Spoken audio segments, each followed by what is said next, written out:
এর কোরবানির সময় যখন গরু জবাই করো, একটা গরুর সামনে ছুরি দেখাইও না, নিষেধ, গরু কষ্ট পাবে।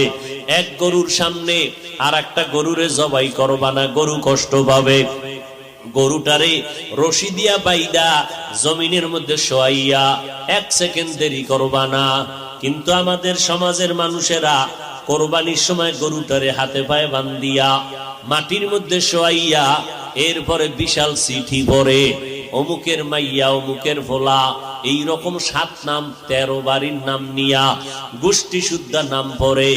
অমুক একজনের নাম আব্দুর রহমান, নাম পড়ল, বাবার নাম, মায়ের নাম, ওয়ার্ড, এরপরে থানা, এরপরে জেলা। কিও এত নাম কেন? আমার এই নামে তো অমুক জেলায় আরো থাকতে পারে।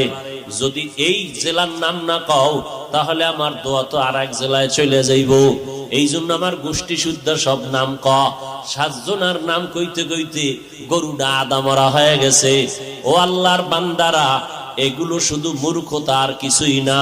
তুমি কোরবানি দিতেছো আমার আল্লাহর জন্য, কার নামে দাও কেউ জানার দরকার নাই, আমার আল্লাহ জানলেই তো যথেষ্ট।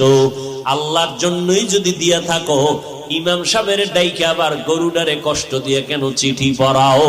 এর একমাত্র কারণ এই মানুষটা বড় মূর্খ।